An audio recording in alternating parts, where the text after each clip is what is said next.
Hi, good evening, everybody. Welcome to the webinar. It is Tuesday, October 4th, 2016, and tonight's broadcast is about multiple placements and treatment failures.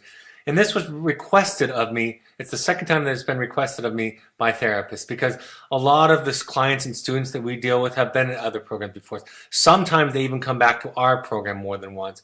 And I think that can be such a deflating process, especially as it becomes a pattern for families and children. It can become a very deflating process. So hopefully what I will paint tonight is a big picture about how to think about relapse, how to think about regression, how to think about multiple attempts. I remember one story from years ago when I was dealing with a child who had been in other programs before and then came to ours, and the mother had done a lot of her significant work. And at one point I was talking about surrendering and letting go, and she said, through half laugh and half tears, she said, I don't want to surrender. I've already been surrendering enough. I want to stop having to surrender. And it was honest and it was true. And there was also in that an awareness of how much this process asks of us. And I think that's the one thing that really creates to us this fraternity of parents who have been through this process is how much sacrifice, how much pain, how much difficulty, how complicated the answers are, and how it requires a kind of a transformation and a painful one at that. So let's talk about regression. We talk about that in its own webinar, but we'll talk about it in the context of those you've had some significant improvements and who are now experiencing regression or have experienced it many times. I talk about this story that I remember years ago where I was at a parent meeting and several of the parents were going around introducing themselves, telling their stories of their child. And it so happened that a few of them had been at the same therapeutic school after Evoke. And when it got to one grandfather, he said, I'm feeling kind of discouraged. I feel like you guys burst my bubble because I'm at that point where my granddaughter is graduating from the program and I'm experiencing this wilderness high. And some of you are going to have been to the same school that my daughter is going to. And so I'm just kind of adjusting to that. And of course, all the parents rushed in to try to comfort him and rescue him from his discomfort. And he stopped them after their attempts. And he said, no, it's okay. I'm not feeling bad. In fact, I think I needed it. I think I had imagined that we had arrived. And I'm glad to be warned of the reality that this is a long, long book. And this is just one chapter that we're on. And I think there's so much wisdom in that story. And I think all of us can relate to both sides of that story about where we felt that wilderness side. We felt like we had arrived. We felt like we had moved past certain behaviors, certain dynamics, and then we re-experienced them, and it can be devastating. And so that story always reminds me of the value of having our bubble burst in that way and recognizing that we never arrived, that we're always on a journey. I think when our clients, our students, our children go through transitions, there's always stress. Transitions in life are some of the greatest stressors, right? It's the weakest point of our functioning sometimes because we're letting go of some old things that we felt attached to, that offered us comfort, that we felt familiar with, and then we're moving into something new. We haven't quite grabbed on and attached ourselves to those new pieces of comfort or support. And so that's our most vulnerable time. So it's natural for there to be stress. I tell the story of juggling. It's my favorite story to illustrate regression, especially post-evoke, which is if you teach somebody how to juggle 3 balls and they get good at it, and then you hand them 3 more balls, they're not going to be able to juggle 6 balls. That doesn't mean that they forgot how to juggle. It just means that it's a different animal. It's a different challenge. There's more there. So when you reintroduce life, even family, even coming home, or stress or peer pressure or school or work responsibilities or just exposure to temptations, right, to old triggers, all of those things, you're asking somebody to juggle a lot more balls. And so being patient with, in an emotional sense, being patient with regression is really important.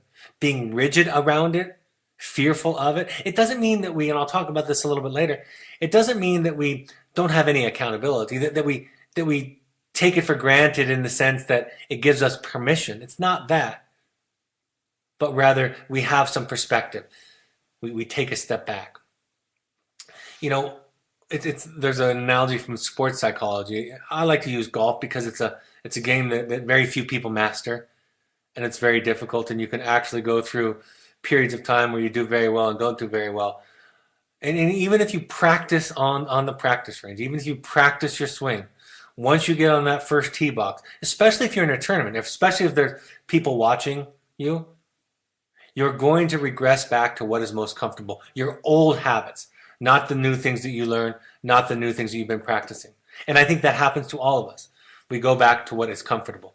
Having more choices, we see that as a liberty. It's something desirable for our children and us, but sometimes it's a liability. I even think in parenting, I've been talking about this lately with parents, this idea that my mother and father had an advantage over many of us, had an advantage over me and many of you, because we didn't have enough money that they had to make a lot of decisions around boundaries with support. They just couldn't do it. And so they weren't being clever or practicing tough love. They just didn't have the option. You and I, sometimes we have to choose. How much do we support our children? How much do we give to them? And that becomes, like I said, a liability, not necessarily an asset in our own psyche, in our own psychology, in our own functioning. I think we need to watch and learn and pay attention to how our children experiment with themselves and others. It is rare, although it does happen. It is rare for a child to come here, have a wonderful program, and that's not very rare, that happens all the time, and then to leave here with a consistently upward trajectory without any slip ups. That's very rare. The most common, and our research shows this, the most common trajectory is to leave here and at each transition, whatever the transitions are, at each transition to experience some regression and then some rebound. The rebounds are shorter. The regression isn't all the way back to the beginning, although we can definitely fall into the trap of thinking about it that way because it triggers our old trauma, our old pain. But it has a new quality to it, and it doesn't last as long. So recognizing that our children need to experiment with it, to see, many of them need to find out, can I really be sober? Can I really drink socially, for example? Can I really hang out with my old friends? Can I walk into certain places and still be okay? And so watching that. I always talk about this idea that I think we all need to experience the futility of our old ways of coping in order to stop doing them, right? It's hard. I was just joking with a client the other day. I would like for once in my life to learn a really important lesson just because someone gave me advice or I read it in a book. It seems to me that I am one of those people who have to experience it, not just once or twice, but 4 or 5 times, just to make sure.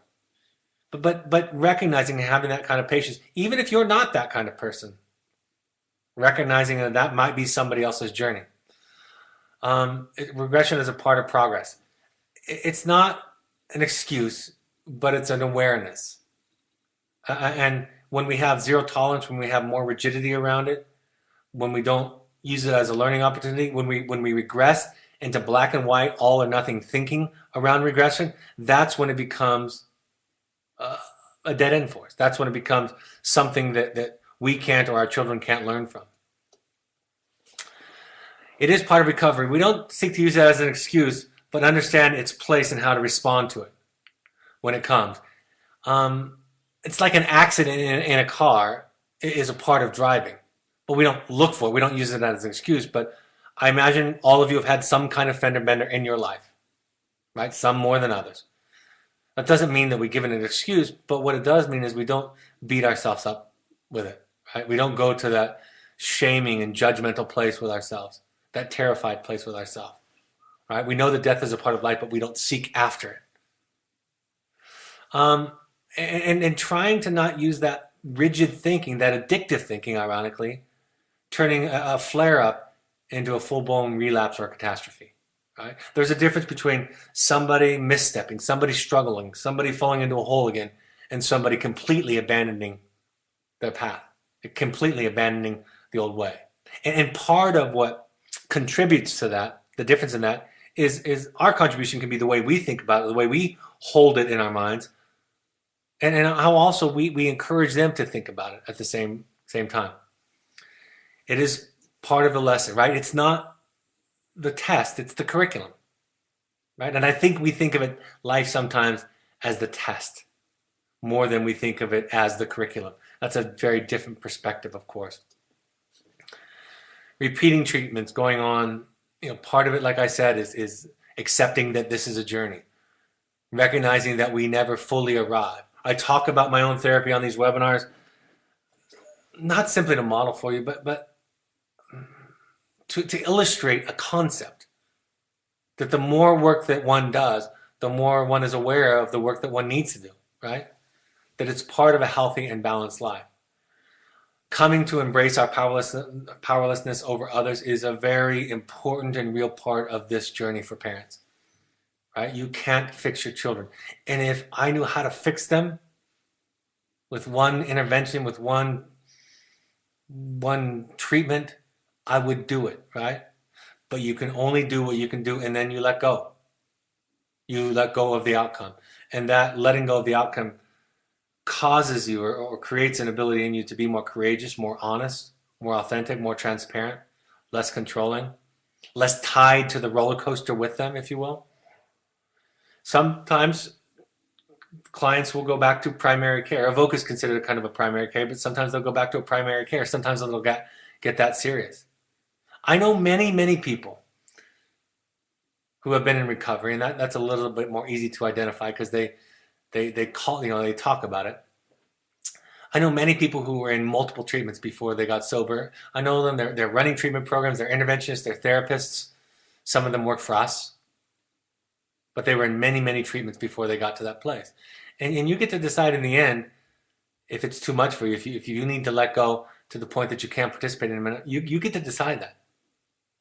You get to do as much as you want to do. Sometimes students return to Evoke. While it wasn't a given for me that a student returned to Evoke of mine, that after they'd been out of the program, graduated, and for some reason needed to come back to treatment, I would always be careful and take a step. But a couple of things. Number one, it's a different program no matter what. Part of it is working with them to help create the difference in the program this time. There's a foundation that gives you an advantage as a therapist in the treatment process when you have a returning student. Right? And you try to take advantage of that. There's a familiarity in a relationship that becomes an asset to you, right? It helps you. And you're not starting back at square one. And my attitude always was, I'm glad to see you. I'm sorry that it's under these conditions. I know this might not be ideal and it might be painful, but I'm really glad to see you. And they always had feelings like, are you going to be ashamed or angry with me? Disappointed? I say, no. I'm just here to help. I have my own process, my own journey. And for me to be judgmental about yours and your mistakes would only condemn me. So I want to know what we can do to work together. How did it happen? What went wrong? Right? Why the progress, and then why the regression? What happened in there? Was it too much? Did you overestimate your strength? Did you underestimate the challenges? Did you think you could manage some of the choices again with moderation? So on and so forth. Right? It becomes a different process. Like the idea of you can't step in the same river twice. You can't have the same Evoke program twice. And you work with the young person to develop that different curriculum. Sometimes you create a whole new curriculum. Sometimes you do a hybrid. Sometimes I would do the exact same curriculum because I wanted to see the change. We wanted to see the change together. How would it be different? Would it be more honest? Would it be more aware? I've talked about this already tonight. Struggles are the foundation of our strength and success. I was listening to a business lecturer the other day, and he was talking about firing somebody when they make a mistake is a stupid thing to do because mistakes are things that we can learn from. And if you're firing somebody who just made a mistake, then you're firing somebody who's going to learn a lesson and take that to the next employer. So if you can work with them around their mistakes, you get to take advantage of the mistake and the struggle and the lessons and the wisdom that come from it. I've heard students say this before. My last program was bad. I've heard them say it about us. I've heard them say it about other programs. When I was young in my career, I kind of liked it when they said it about other programs. It made me feel a false sense of security about my program. My last program was bad. I BS'd my way through it. Now I'm honest, and now I'm really doing the work. And after a while, after watching this, I realized this is just a way of you not being honest with yourself. And if you were lying yesterday, what makes me or you think that you're being honest today? It's not that simple.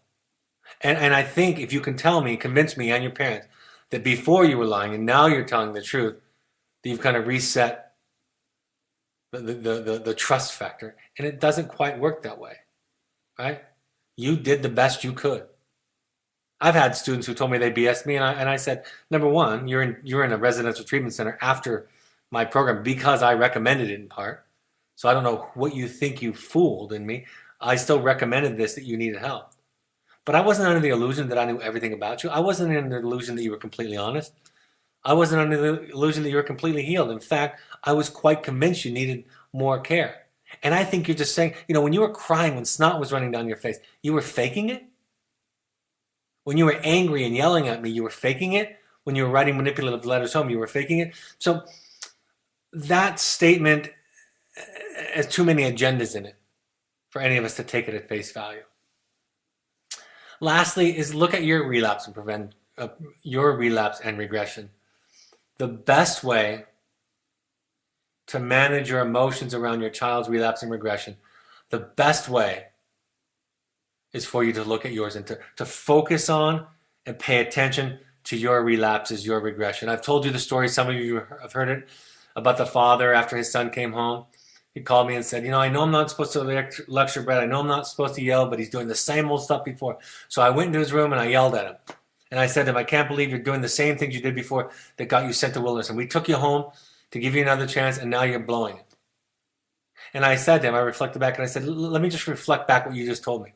You told me, Brad, I know I'm not supposed to do this. I know I'm not supposed to lecture. I know I'm not supposed to yell. But I went back upstairs and said to my son, why are you doing the things you know you're not supposed to do? And so I said to this father, I think you know the answer to that question. And what I would suggest you do is go back up to your son's room and apologize. And tell him that you figured it out and that you're struggling with your own regression. So making that shift changes the relationship, changes the focus, changes the pressure, models vulnerability, creates a safer relationship. It's important for your children to know that your life is your project, not theirs. So the take-home messages: take care of yourself and your anxiety. Own it. It's yours. I always talk about that old adage of you're only as happy as your least happy child. That's crazy. It's not their job to take care of you. It took me a lot of years, not just with my children, but in my life, to realize that it was my job to take care of me. I kept trying to get everybody else to do it. Friends, associate, colleagues, wife, children. Sometimes I still fall back into that hole, but it's mine. Learning to let go. It's a way of living. It's not a one-time event. It's a way of living. Learning to detach is a way of living, and surrender is a way of living, right? It is letting go of control. And people who let go, who detach, who surrender, they're just more honest and authentic and present. Sometimes they're even intimidating in a really impressive spiritual way. Like, gosh, I don't know how you're so honest. And you're still loving and kind, but it's not off-putting. It's surprising. It's shocking sometimes how those kinds of people who practice that in their daily lives are so strong. Faith and trust in a higher power or process can be helpful, right? Letting go to it. It's not that all of your fear will go away. It's learning to walk into your fear, right? It's learning to walk past that threshold that is terrifying, that is scary, that suggests that there's no way through it. And you have evidence because you see bodies at the door of that threshold as evident. But it's like Joseph Campbell said, the cave you fear to enter holds the treasure you seek, right? We have enough awareness, enough consciousness that we're willing to do the scary thing, the hard thing. Turning it over to the child. That's what we do when we show up honestly. That's what we do when we set a healthy boundaries. We say, this is me, this is my truth, this is how I want to express it, and you get to react how you want to. But having us expect them to like it, to agree with it, to be happy with us, to understand it, all of that stuff that we do, that's so we can take care of us. That's so they can take care of us. That's not their job. Not their job. Taking it one day at a time, in the end, that's all we have anyway, is one day at a time. Doing the next right thing. Thinking of all of this as an opportunity. That's a shift. I don't want to dismiss the pain, the sadness, the fear, the anxiety. And we can learn to see the growth in all of this, the growth in the struggles, the growth and the difficulties and the mistakes of ours and of theirs. And learning to feel what you feel. Learning to listen to it better. It's not that we don't feel anymore. We just understand where it comes from and understand the lies that it tells us, what our fear tells us. We understand our sadness a little bit better, our anger a little bit better, our hurt a little bit better. Focus on your regression and relapse, what you can control. If you focus on what's within your control, you'll have less anxiety. If you focus on what's outside of your control, you'll have more anxiety and depression. Recognize, make lists of your relapse prevention plan or triggers, right? I can't tell you. It's just this simple. When parents show up like that, to me, to us, and that becomes the focus of their dialogue, of their story, rather than what their child is or isn't doing, you can feel a difference, right? This is the road less traveled. Go to support groups, go to therapy, get support. This is in lieu of asking your child to take care of you. Learn to take care of yourself. The place you go with your anxiety and fear and sadness is to people who can hold on to it. And your children can't hold on to it. And it's not their job. I used to give this assignment in the early days. I would say, in fact, we had an assignment in the early days called the regression assignment or the relapse assignment, where we would have a child write a letter in a regressive way, some old behavior, and then have the parents learn how to respond to it.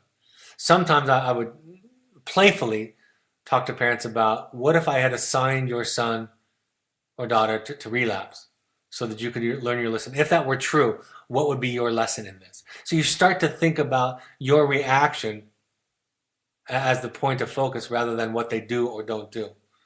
Stopping the black and white thinking, focusing on your response. And I get a lot of questions about this as much as anything. A final thought. Giving up is not letting go, right? Letting go is being honest. Letting go is being assertive. Letting go is being clear. Giving up is not caring. Letting go is not trying to control the other, but trying to focus on what I can control and can't control. Giving up is running away. Giving up is burying your head or medicating yourself. So that's the basic idea tonight of multiple treatments. And if it happens at a book, if it happens, I don't wish it on anybody. I don't wish it for anybody.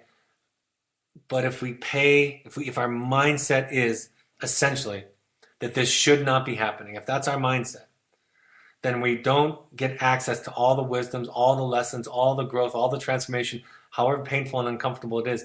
We don't get access to all those things if we pay attention to what should be happening and what shouldn't be happening. All right, Michael, I'm happy to take any questions.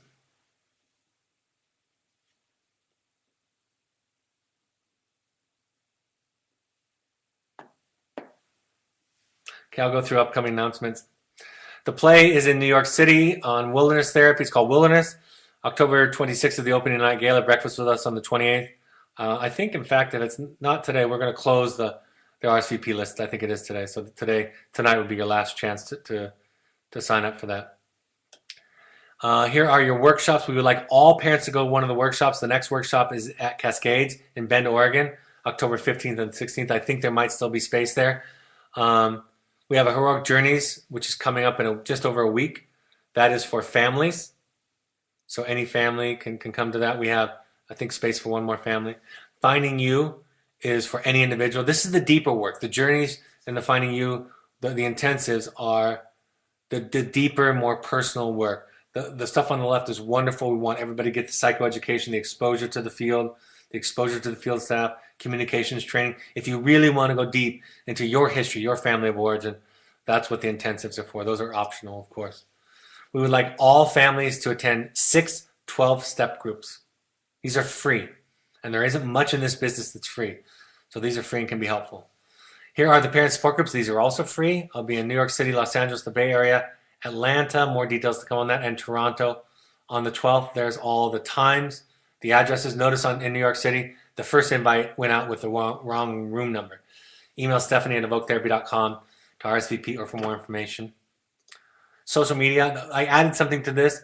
If you want to find out more about our foundation for people who can't afford therapy, if you want to donate, if you want to become involved in it, um, you can go to the Second Nature Alumni Foundation on Facebook and get connected there. Or if you have somebody who needs help, you can have them reach out to them there. The pursuit trips are therapy light, high adventure trips. You can schedule that as a family or for young adults.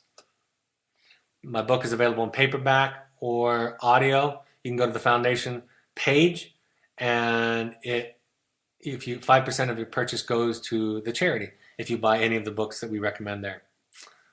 My son went through 4 therapeutic placements. He is now in a boarding school for his senior year. He admitted he has started using tobacco again. Like you said earlier, he's having to juggle more, thus more stress.